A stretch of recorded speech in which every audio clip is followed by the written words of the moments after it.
الحمدللہ رب العالمین والصلاة والسلام علی خاتم النبیین اما بعد فاعوذ باللہ من الشیطان الرجیم بسم اللہ الرحمن الرحیم۔ ناظرین، آج کا ہمارا درس شریعت احکام زکوٰۃ کے متعلق ایک اہم مسئلے کے بارے میں صراحت کرنا ہے۔ مسئلہ یہ ہے کہ مستحق زکوٰۃ کو اگر قرض معاف کر دیا تو کیا زکوٰۃ ادا ہو گئی؟ یعنی ایک شخص ہے، اس نے فقیر آدمی سے، غریب آدمی سے قرض لینا ہے، تو اب یہ چاہ رہا ہے، اس نے اپنی زکوٰۃ بھی دینی ہے، تو یہ چاہ رہا ہے کہ یہ جو اس نے زکوٰۃ دینی ہے کسی فقیر کو اور اس فقیر سے اس نے قرض لینا ہے، تو لہٰذا وہ اس کو قرض معاف کر دے۔ تو جتنا وہ قرض معاف کرے گا تو کیا اتنی اس کی زکوٰۃ ادا ہو جائے گی؟ تو اس حوالے سے شریعت مطہرہ کے اندر اس چیز کی صراحت موجود ہے کہ قرض معاف کرنے کی صورت کے اندر بھی زکوٰۃ ادا ہو سکتی ہے۔ جتنا معاف کرے گا اتنی زکوٰۃ بھی اس شخص کی ادا ہو جائے گی۔ مثال کے طور پر اس شخص نے فقیر آدمی سے 1,00,000 روپے قرض لینا ہے اور اس کی جو مال کی زکوٰۃ ہے وہ بھی 1,00,000 روپے بنتی ہے، لہٰذا یہ زکوٰۃ کی ادائیگی کی نیت سے فقیر کو وہ قرض معاف کر دے تو اس کی جو 1,00,000 کی زکوٰۃ تھی وہ ادا ہو گئی۔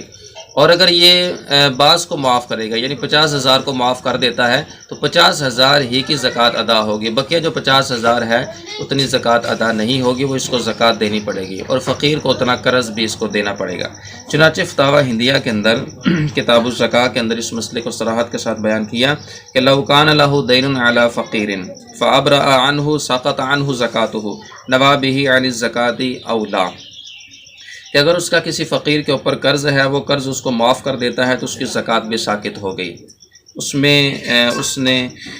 دیتے وقت زکوٰۃ کی نیت کی تھی یا نہیں کی تھی، اس کی زکوٰۃ ساقط ہو گئی، لأنہ کالہلاک، کیونکہ یہ ہلاک کی طرح ہے۔ وَلَوْ أَبْرَأَ عَنِ الْبَعْضِ سَقَطَ زَكَاةُ ذَلِكَ الْبَعْضِ، اور اگر بعض قرض معاف کرتا ہے تو بعض زکوٰۃ ساقط ہو گئی، لما قلنا، وجہ وہی ہے جو پیچھے بیان کر دی، وَزَكَاةُ الْبَاقِي لَا تَسْقُطُ، جو بقیہ زکوٰۃ ہے وہ ساقط نہیں ہوگی۔ تو یہ ایک صورت ہو سکتی ہے کہ فقیر آدمی سے قرض لینا ہے، مسکین آدمی سے قرض لینا ہے تو اس کو قرض معاف کر دیا جائے، اس میں جو ہے نا وہ زکوٰۃ کی نیت کر لی جائے تو ایسی صورت میں زکوٰۃ ادا ہو سکتی ہے۔ اللہ تعالی ہم سب کو شریعت مطہرہ کے مطابق عمل کی توفیق عطا فرمائے، آمین بجاہ النبی الامین صلی اللہ علیہ وسلم۔